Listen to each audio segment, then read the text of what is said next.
My name is Elena, a devoted mother and wife who thought I knew the man I married. My husband pushed us off a cliff. My children whispered, "Play dead, don't move." That morning I packed sandwiches with love for our family picnic. By sunset, I was bleeding among rocks, realizing that my husband had tried to murder us for money. But he made one fatal mistake. We survived, and now we're coming for him. But before I tell you this incredible story of survival, betrayal, and justice, make sure you've liked this video, subscribe to the channel, and hit that notification bell so you don't miss any of our amazing stories. Trust me, you won't want to miss what happens next. That morning I woke up with my heart full of hope. Like a fool, the sun filtered through the yellow curtains of our small kitchen, and I hummed a song from my childhood while preparing the ham sandwiches that Sofia and Miguel loved so much. Roberto had been so distant these past weeks, but today would be different. Today we would get our family back. "Are you sure Dad wants to go?" Sofia asked from the table. Her 12 years waited with a wisdom that broke my heart. My little girl had grown so much these past months, as if sensing things that I, in my blindness, refused to see. "Of course he does, my love. He's just stressed about work." The words left my lips with a conviction my heart no longer felt. "You'll see how he relaxes in the mountains." Roberto appeared in the kitchen like a shadow. His eyes, which once looked at me with such tenderness, now seemed to look right through me without really seeing. "Ready?" His voice sounded hollow, mechanical. "Yes, the kids are excited." I tried to take his hand, but he pulled it away to check his phone. Again, that damn phone. The drive to the mountains was a silence broken only by my desperate attempts to keep the conversation alive. I sang the old songs we used to chorus together, told stories from when I was a child in Michoacan, but Roberto drove with his jaw clenched, responding only with grunts. Miguel, my 8-year-old baby, looked at me through the rearview mirror with those big, worried eyes he'd inherited from me. "Mommy, why is Daddy so serious?" "Adults sometimes have worries, sweetheart, but today we're going to leave them all behind." "Right, Roberto." He didn't answer. We arrived at the place we'd chosen weeks ago, a lookout point high in the mountains, with a cliff that opened onto an infinite valley. It was beautiful, wild, isolated, perfect for reconnecting as a family, or so I thought. "Look, Mommy, you can see the clouds from above." Miguel ran toward the edge, and Sofia followed him, always watching over him like a little mother. "Careful, don't get too close," I called out, while spreading the blanket on the grass. The wind smelled of pine trees and freedom. It should have been perfect. Roberto paced back and forth, constantly checking his phone. When I asked him what was wrong, he said there was no signal, but I had seen him typing messages. I prepared everything with the same love as always. Sandwiches cut into triangles, sliced apples, the orange juice Miguel loved so much. Roberto sat far from us, staring into the void. "Roberto, come, eat something." My voice sounded pleading, and I hated myself for it. He approached slowly. The children played near the edge, collecting colorful pebbles. Everything seemed normal, but something cold ran down my spine. The way Roberto looked at me, as if he were memorizing my face, as if it were the last time. "Elena," he whispered my name, and for a moment I thought I had gotten my husband back. I moved closer, hopeful. His hands touched my shoulders. Finally, I thought, finally he's going to hug me, tell me he loves me, that everything will be okay. "Forgive me," he murmured against my ear, and then the world stopped. His hands didn't embrace me. They pushed me. The push was so strong, so unexpected that I didn't even have time to scream. Sofia screamed for me. In the last second before falling into the void, before the earth disappeared beneath my feet, I heard my eldest daughter's voice, clear and firm like a survival command. "Play dead, don't move." And we fell. The wind tore through my hair as we tumbled through space. Rocks and branches scraped against my skin. I tried to shield the children with my body, but gravity had its own plans. The last thing I remember before everything went black was the sound of Sofia's voice, still echoing in my ears, and the terrible realization that the man I'd loved for 15 years had just tried to kill us all. Pain. That's all I knew when consciousness crept back into my broken body. Sharp, unforgiving rocks pressed against my ribs, and the metallic taste of blood filled my mouth. Every breath felt like swallowing glass shards. "Mommy," Sophia's whisper cut through the fog in my mind. "Mommy, please wake up." I forced my eyes open to a world turned upside down. We had landed on a narrow ledge about 30 feet down from where he had pushed us. Above, the cliff face stretched impossibly high, mocking our survival. Miguel lay motionless beside me, blood trickling from a gash on his forehead. My heart stopped. "Miguel?" I tried to move, but white-hot agony shot through my left arm. Broken. Definitely broken. "He's breathing, Mom, I checked." Sophia's voice carried a steadiness that no 12-year-old should possess. She was crouched between us, her face streaked with dirt and tears, but her eyes sharp and alert. A guardian angel in torn jeans. "How long?" "Hours. The sun was still high when Dad—" She couldn't finish the sentence.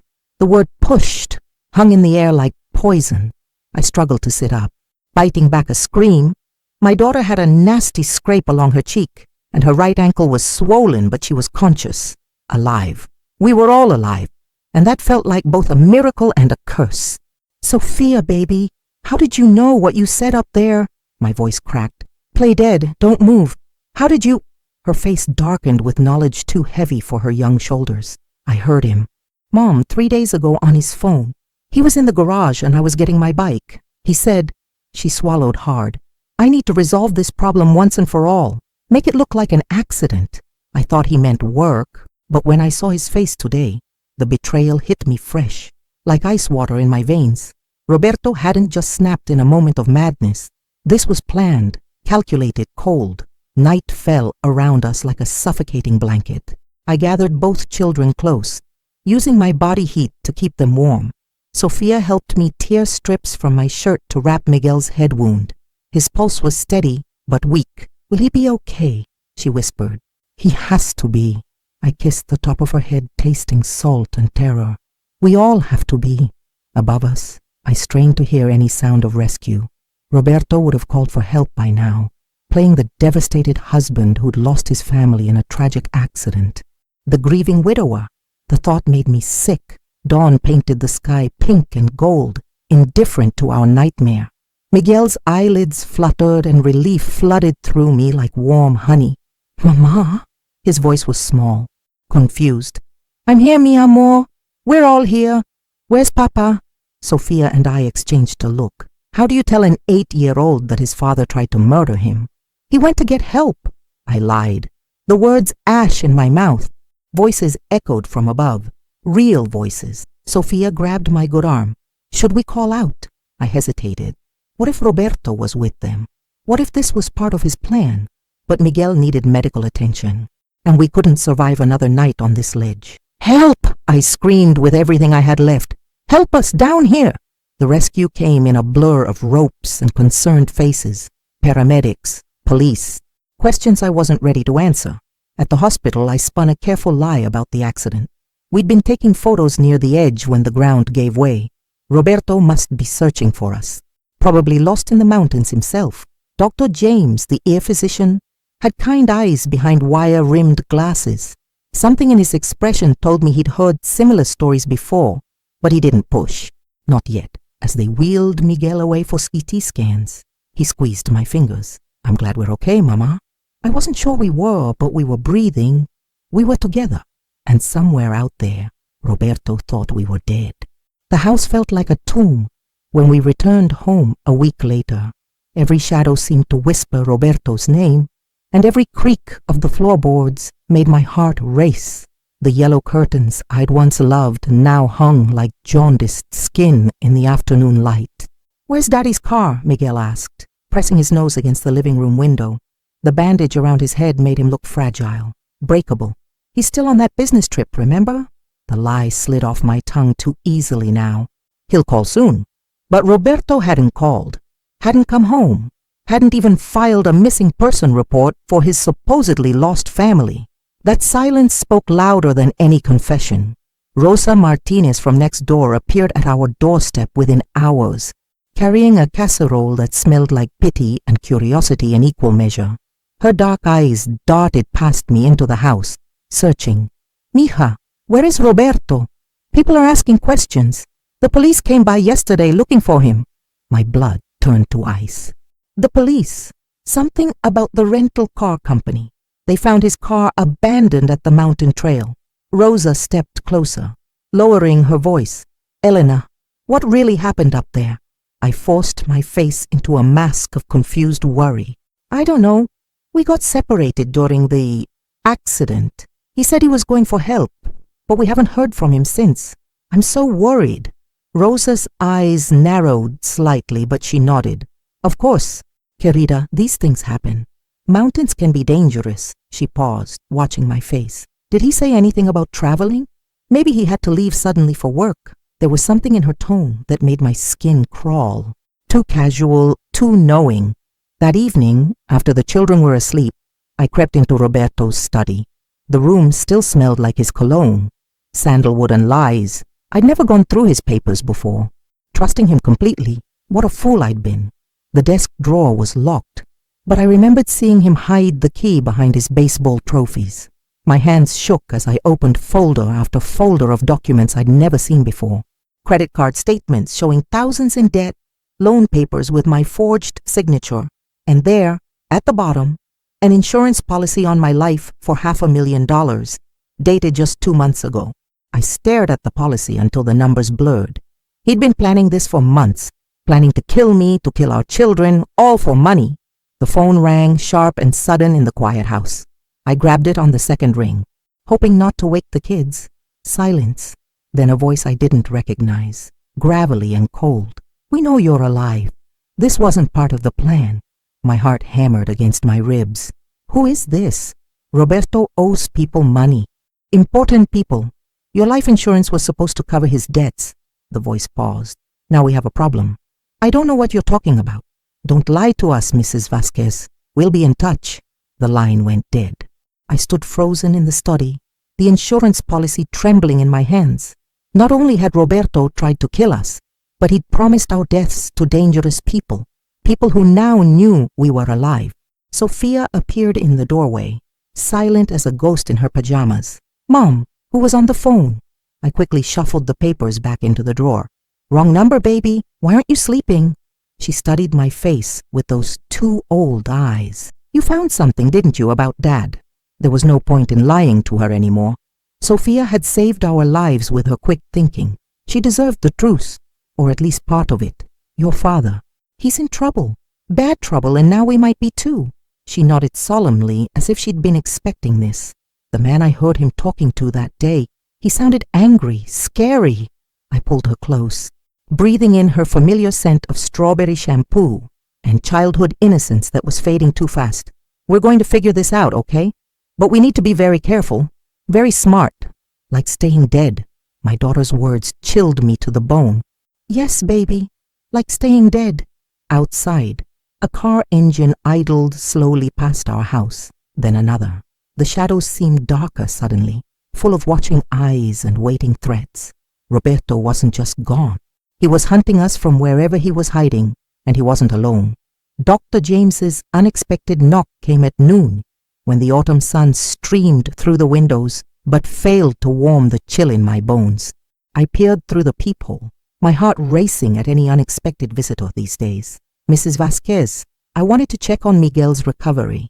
His voice carried that same gentle authority I remembered from the hospital. I opened the door cautiously, noting how his eyes quickly scanned the street behind him before meeting mine. Doctor, this is unexpected.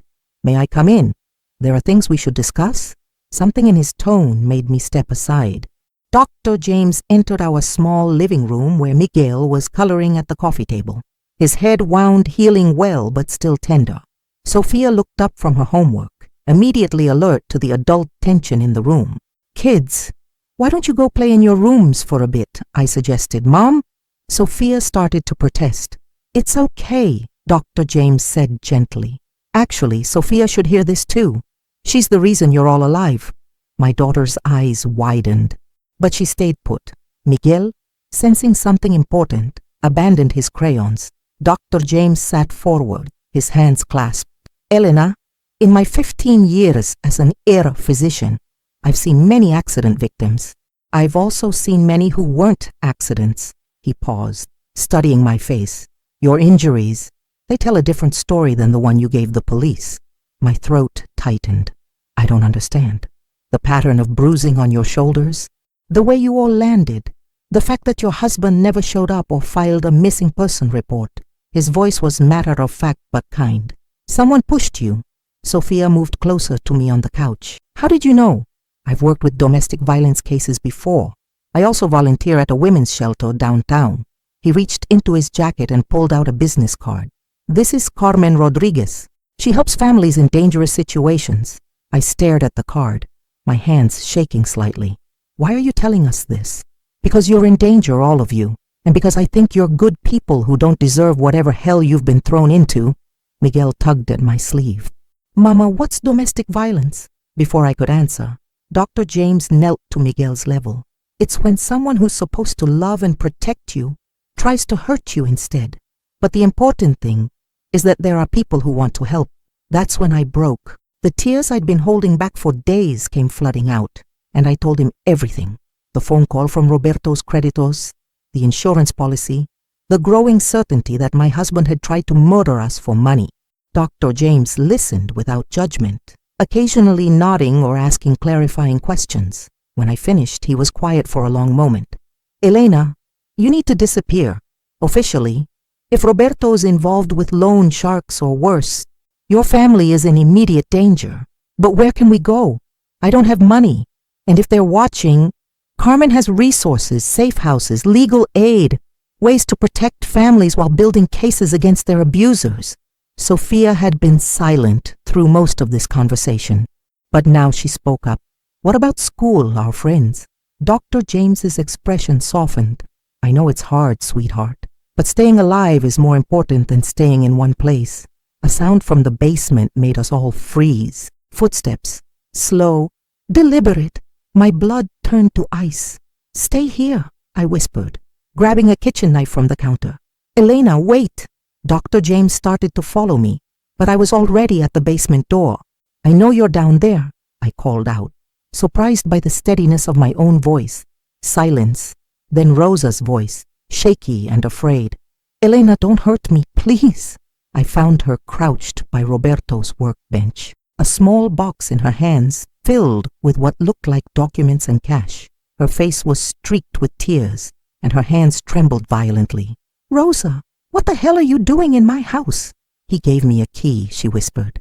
Months ago, he said if anything happened to him, I should come get this box, Elena.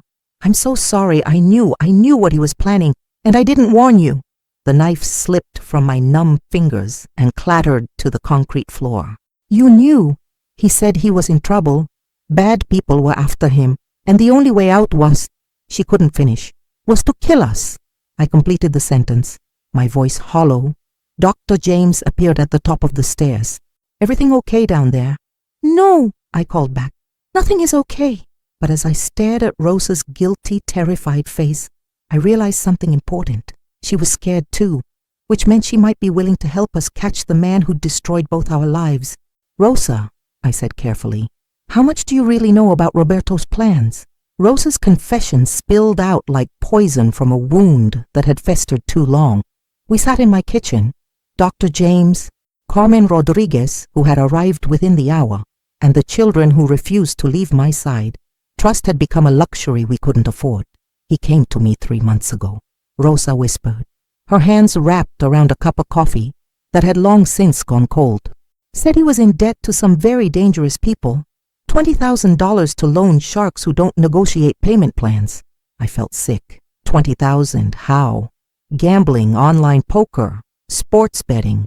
He'd been doing it for over a year.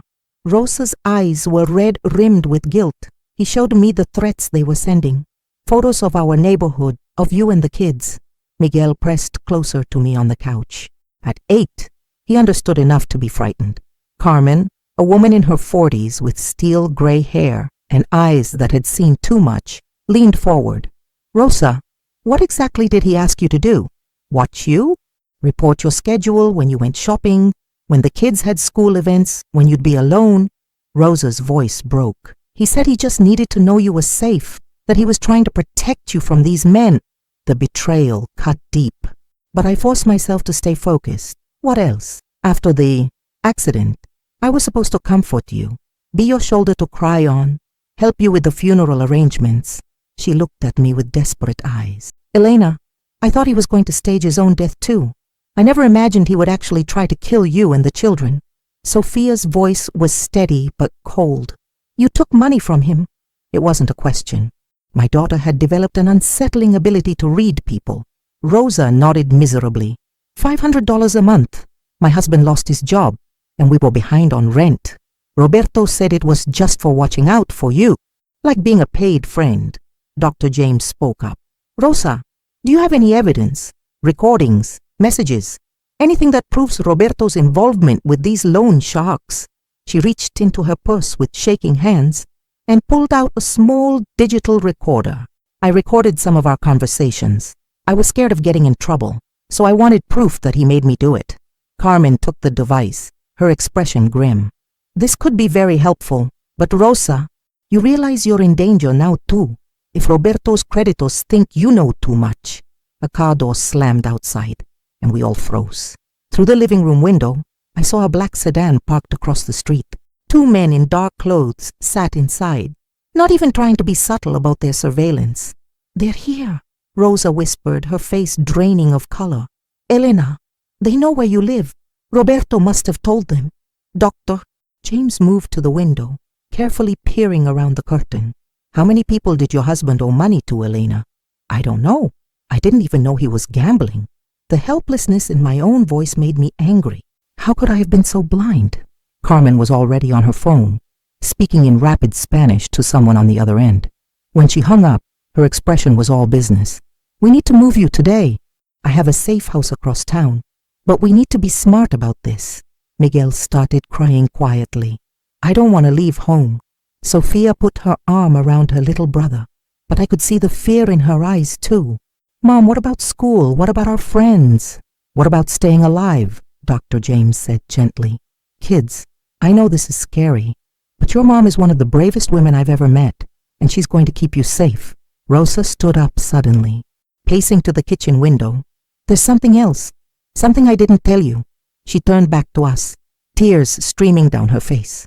Roberto isn't hiding. He's not running from these people. My blood went cold. What do you mean? The night after your accident, he called me. He was celebrating, Elena. Celebrating. He said the hard part was over and now he just had to wait for the insurance money to come through. Rosa's voice shook with self-loathing. He's working with the loan sharks now. They promised to forgive his debt in exchange for a cut of your life insurance payout. The room spun around me.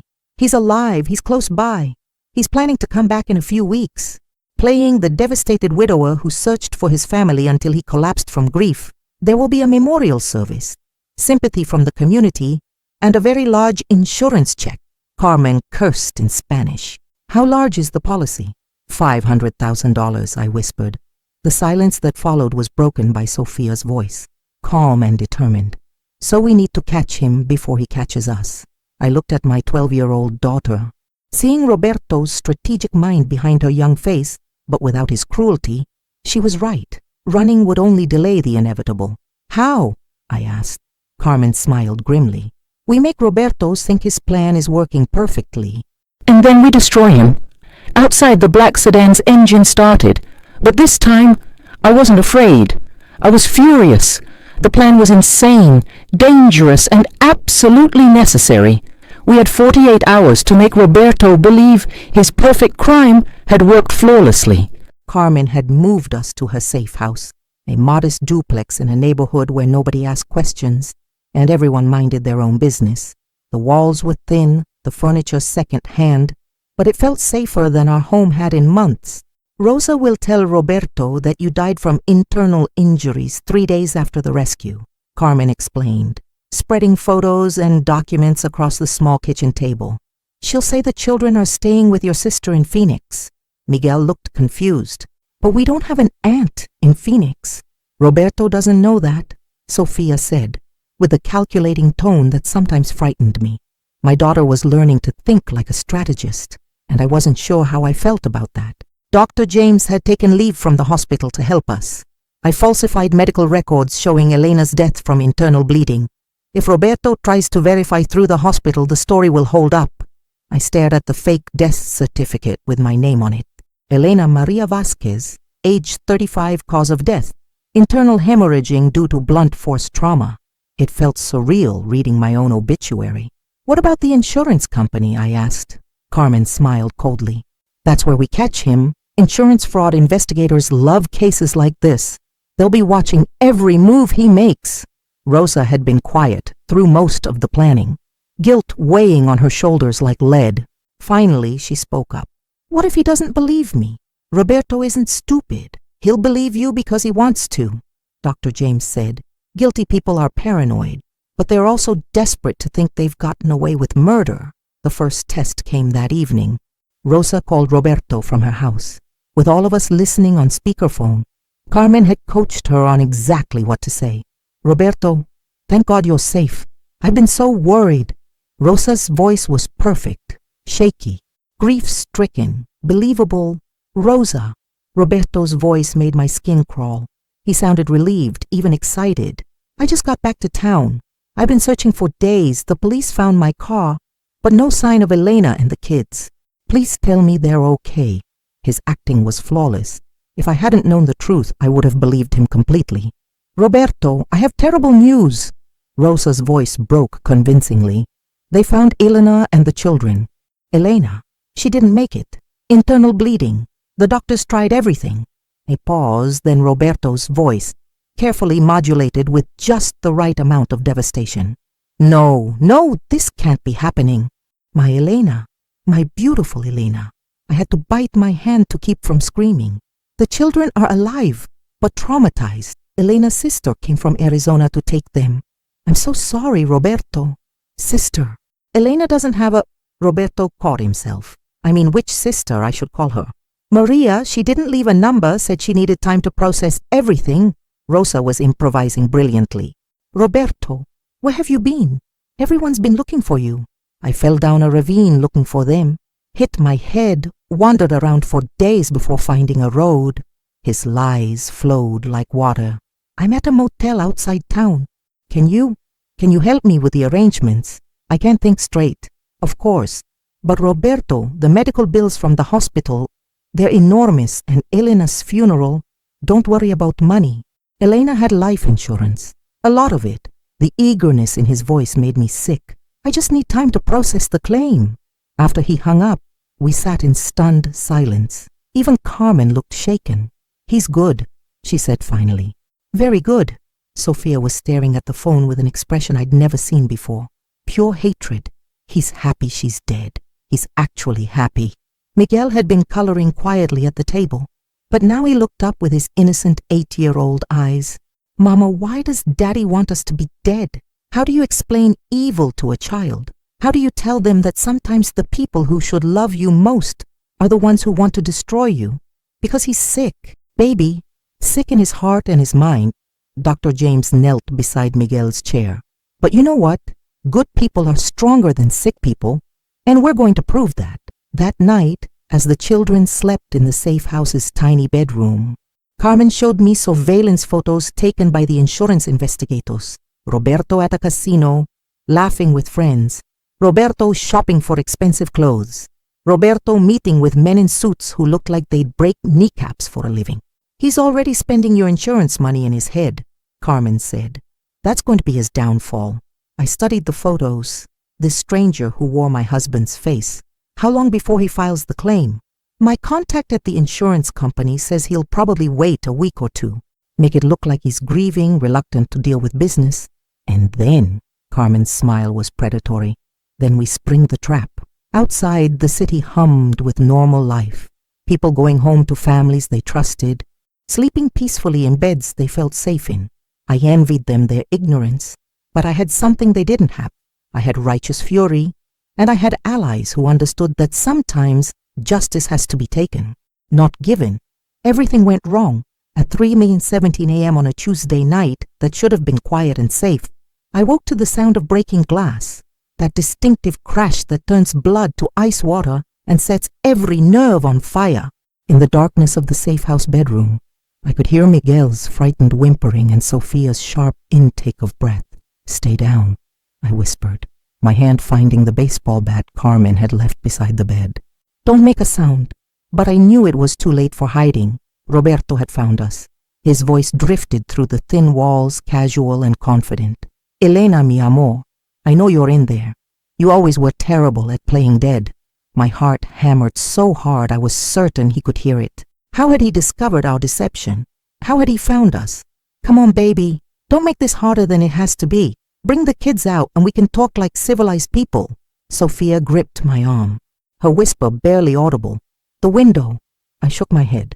We were on the second floor, and Miguel couldn't make that jump. We were trapped.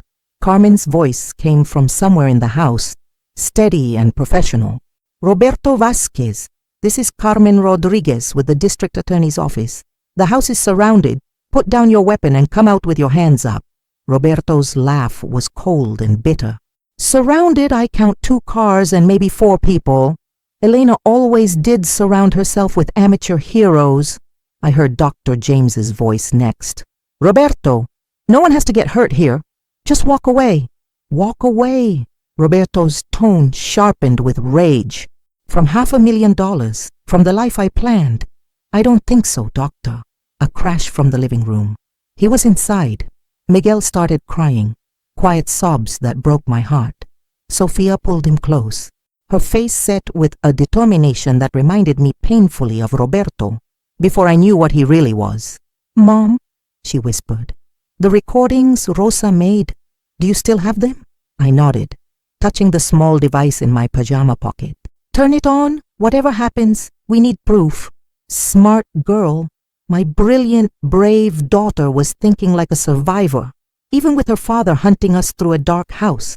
Roberto's footsteps on the stairs were deliberate, unhurried. He knew we couldn't escape. "I have to admit, Elena, I'm impressed. Faking your death, getting the police involved, even corrupting that Boy Scout doctor of yours." His voice was getting closer. "But you forgot one thing, mi amor. I know you better than anyone. I know how your mind works." The bedroom door handle turned slowly.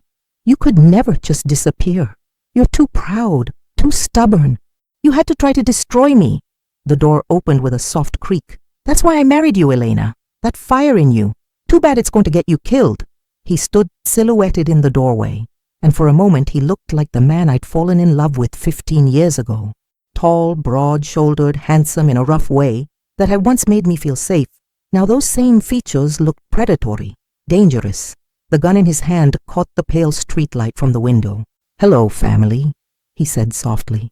"Did you miss me?" Miguel whimpered behind Sophia, who had positioned herself protectively in front of her little brother.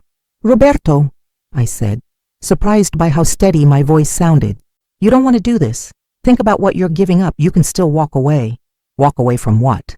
From a life of debt and fear? From loan sharks who know where I live?" He stepped into the room, the gun never wavering. "You don't understand, Elena. I'm already dead. This is just choosing how I go out. What about the children? They're innocent. Their witnesses and loose ends make me nervous." Sophia spoke up then, her young voice clear and fearless. "You're not our father anymore. Fathers protect their children. They don't hunt them." Roberto's face twisted with something that might have been pain or rage. "Sophia, mi niña, you don't understand the pressures of adult life. I understand that you tried to murder us for money." The honesty in her voice seemed to hit him like a physical blow. For just a moment, the gun wavered. That's when Carmen appeared in the hallway behind him, her own weapon drawn. "Roberto, last chance, drop the gun." He spun toward her, and I saw my opportunity. The baseball bat connected with his wrist, and the gun went flying across the room. What followed was chaos. Shouting, struggling, Miguel screaming, Sophia calling for help. But through it all, I kept one thought clear in my mind.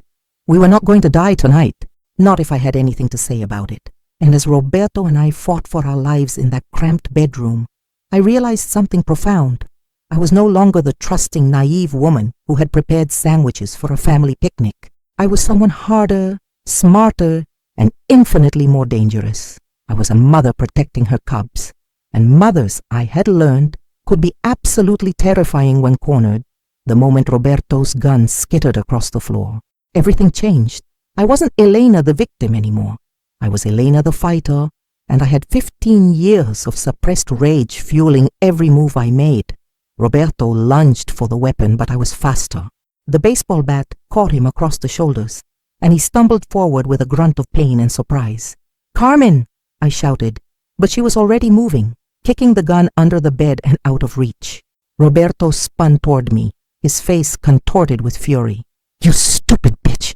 Do you have any idea what you've done? What they'll do to all of us now?" "I know exactly what I've done," I said, raising the bat again. "I've protected my children," he laughed, but there was hysteria in it now. "Protected them, Elena. You've killed them. These people don't negotiate. They don't forgive debts." "Then you should have thought of that before you gambled away their lives." Miguel was pressed against the far wall, tears streaming down his face, but Sophia had moved closer to me. My daughter, my brave girl, had picked up a heavy picture frame and held it like a weapon. "Dad," Sophia said, her voice steady despite her tears. "Just stop, please, just stop." For a moment, Roberto's expression softened. He looked at his daughter, really looked at her, and I saw a flicker of the man I'd once loved. "Sophia, mi princesa," he whispered, his voice breaking. "I never wanted. This isn't how it was supposed to happen." "Then make it stop," she pleaded. "Just make it stop, and we can figure something else out." But the moment of humanity passed like a shadow. Roberto's face hardened again, and I saw him glance toward the window, calculating escape routes. "No," he said, more to himself than to us.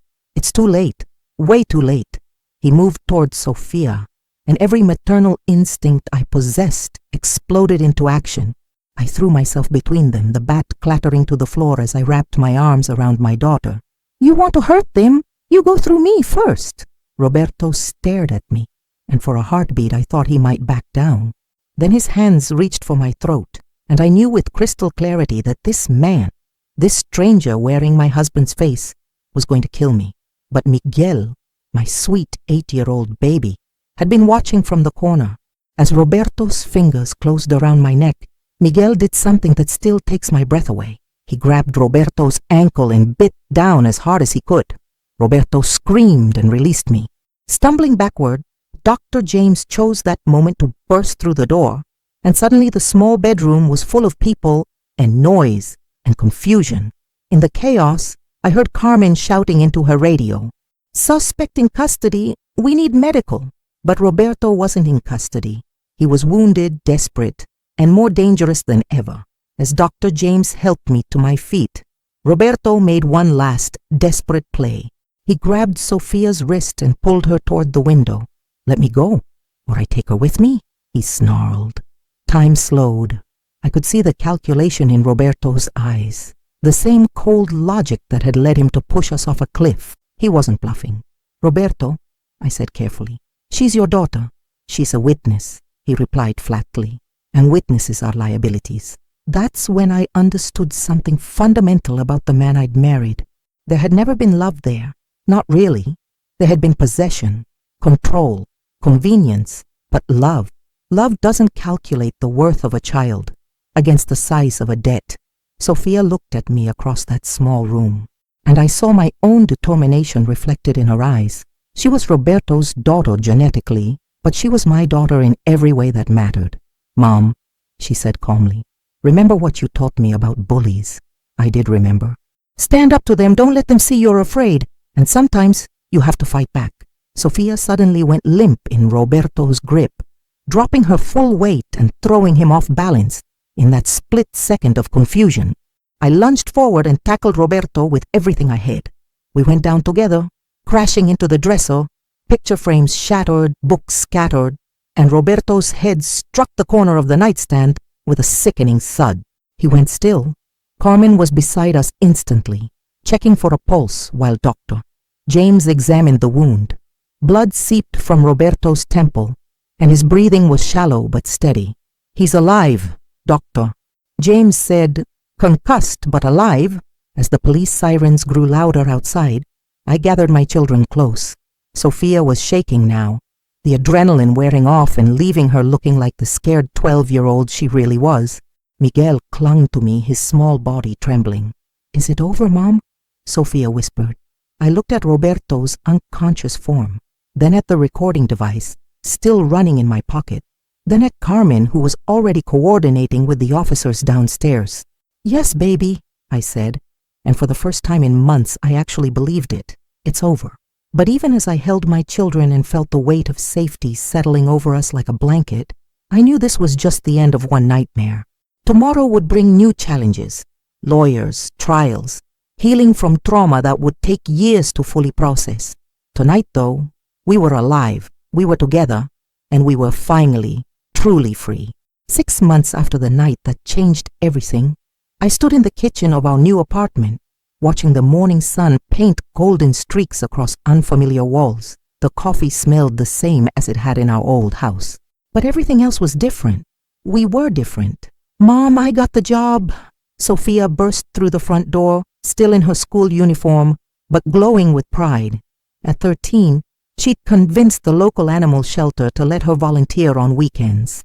My daughter had developed an instinct for rescuing wounded things. "That's wonderful, Mija." I hugged her tight, breathing in her familiar scent of strawberry shampoo and teenage confidence. "Tell me everything." Miguel looked up from his homework at the kitchen table, his face bright with genuine happiness. "Can I come see the dogs sometime?" "Of course," Sophia said, ruffling his hair. "But you have to promise not to cry when we can't bring them all home."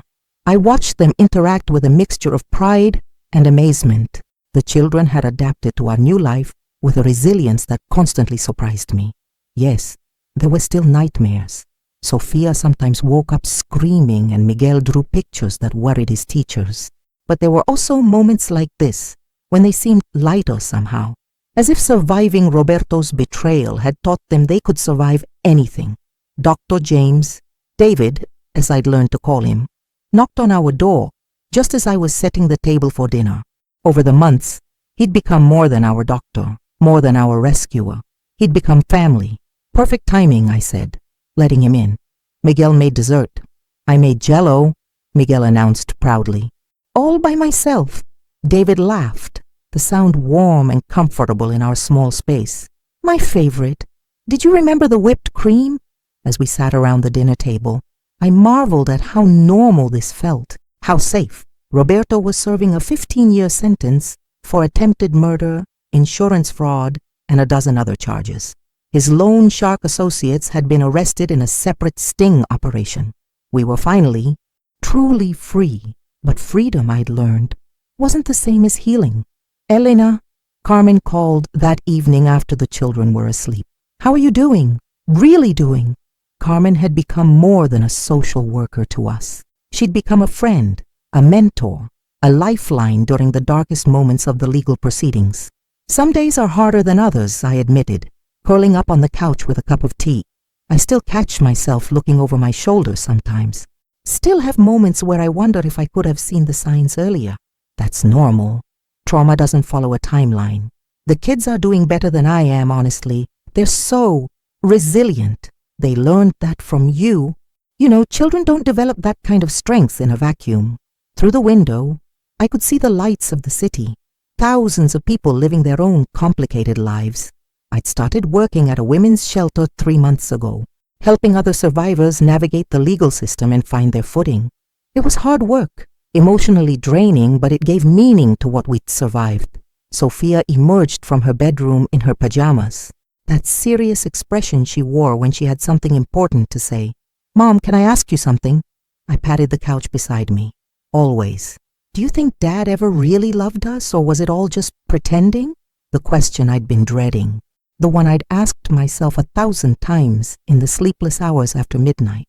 "I think he loved the idea of us," I said finally. "The image of being a family man, a good husband and father, but real love. Real love doesn't hurt the people it claims to protect." Sophia nodded thoughtfully. "David loves us. Really loves us, I can tell." My heart skipped. "What makes you say that?" "He looks at us the way you look at us. Like we're precious. Like we matter more than anything else." She paused. "Dad never looked at us like that. Even before everything happened." She was right. David did look at us that way. And lately, when he looked at me, I saw something else. something that terrified and thrilled me in equal measure. Would it be okay, Sophia asked quietly, if David became more than just a friend? I pulled her close. This wise young woman who'd grown up too fast, but somehow retained her capacity for hope. Would it be okay with you? She nodded against my shoulder. Miguel likes him too. And Mom, you smile different when he's here, like you did before everything got scary. That night after Sophia went back to bed, I sat in our small living room thinking about second chances, about trust and love, and the courage it takes to open your heart after it's been shattered. Roberto had tried to destroy us, but he'd failed in ways he couldn't even comprehend. We weren't just survivors. We were a family who'd discovered what we were truly capable of when everything was on the line. And sometimes, when David laughed at one of Miguel's jokes or helped Sophia with her science homework, I caught glimpses of what we might become. Not a replacement for what we'd lost, but something entirely new, something built on truth instead of lies, on choice instead of deception, something worth fighting for. 1 year later, I stood before a room full of strangers, my hands steady on the podium, my voice clear as I shared our story. The community center was packed, women who'd lived through their own nightmares, advocates who'd dedicated their lives to helping survivors, and family members trying to understand. My name is Elena Vasquez, I began, and I want to tell you about the day my husband tried to kill me and my children. In the front row, Sophia sat tall and proud, her hand holding Miguel's. David was there too, offering his quiet support without overwhelming our space. Carmen beamed from the back of the room where she stood with other survivors who'd found the courage to speak their truth. I used to think love meant trust without question, I continued. I thought being a good wife meant ignoring red flags and making excuses for behavior that scared me. I thought protecting my children meant keeping our family together at any cost. A woman in the third row nodded, tears streaming down her face. I saw myself in her eyes. The Elena who'd made sandwiches that morning, humming happily while planning a reconciliation that would never come. But I learned something that day on the cliff. Love isn't blind. That's fear wearing love's mask. Real love sees clearly. Real love protects. And sometimes, real love means admitting that the person you married isn't the person you thought they were. After my speech, a young woman approached me. She couldn't have been older than 25, with bruises on her wrists that she tried to hide with long sleeves. Mrs. Vasquez, she whispered, how did you know? How did you finally see what he really was? I looked into her frightened eyes and saw myself reflected there. Not the strong woman I'd become, but the terrified mother I'd been. I saw it in how he looked at my children, I said gently. The day I realized he could hurt them, that's when I knew I had to choose between the life I thought I wanted and the life my children deserved. She nodded and pressed a piece of paper into my hand with her phone number. Another life that might be saved. Another family that might survive. The drive home was quiet, filled with the comfortable silence of a family processing a meaningful day. Miguel had fallen asleep in his car seat, exhausted from the emotions of hearing Mommy's story told to strangers. Are you okay? David asked as we pulled into our driveway. It was a question he asked often, never assuming, always checking in. So different from Roberto, who'd assumed silence meant contentment. I'm more than okay, I said, and meant it. That evening, after the children were in bed, David and I sat on our small porch watching the stars emerge. We'd been taking things slowly, building trust, brick by careful brick. There was no rush. We had time. Elena, he said finally, I have something I want to ask you, but I need you to know you can say no. Completely honestly, no, and it won't change anything between us. My heart skipped, but not with fear, with hope. What is it? He pulled a small velvet box from his jacket pocket, but didn't open it yet. I know your marriage was a nightmare. I know trust doesn't come easily anymore, but I also know that what we have, it's real. It's built on honesty and choice and respect. I looked at this man who'd helped save our lives, who'd never made me feel weak for being afraid, who'd shown my children what a good man actually looked like. David, just hear me out, he said gently. I'm not asking you to marry me tomorrow. I'm asking if someday, when you're ready, you might consider building something new with me, something that belongs to all of us. He opened the box, revealing a simple silver ring with a small diamond that caught the porch light. I already talked to Sophia and Miguel, he continued. I told them I wanted to ask their permission before I asked yours, Sophia said. And I quote, "It's about time. Miguel wanted to know if you'd still be his mom if you became my wife." Tears ran down my cheeks, but they were happy tears, healing tears. What did you tell him? I told him that love doesn't divide, it multiplies. That loving you would never make me love him and Sophia any less. I thought about the woman I'd been a year ago, naive, trusting to a fault, willing to ignore obvious danger signs to preserve an illusion of happiness. That woman was gone, and I didn't mourn her. The woman I'd become was stronger, wiser, more careful with her heart, but she was also more grateful for genuine kindness, more appreciative of simple honesty, more aware of what real love actually looked like. "Yes," I said simply.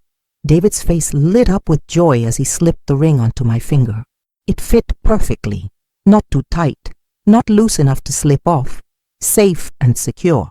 "I love you, Elena, all of you, your strength, your courage, your scars, your healing. I love the mother you are and the woman you've become." "I love you too," I said. And for the first time in my adult life, I said it without fear, without conditions, without wondering if it would be used against me. Later that night, as I checked on the children before bed, I found a drawing Miguel had left on his nightstand. It showed 4 stick figures standing in front of a house with a big sun overhead. The figures were labeled Mama, David, Sophia, and Miguel.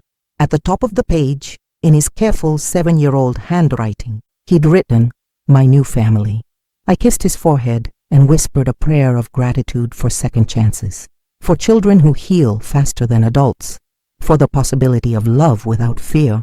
Tomorrow would bring new challenges. There would always be moments of sadness, memories that ached, scars that reminded us of how close we'd come to losing everything.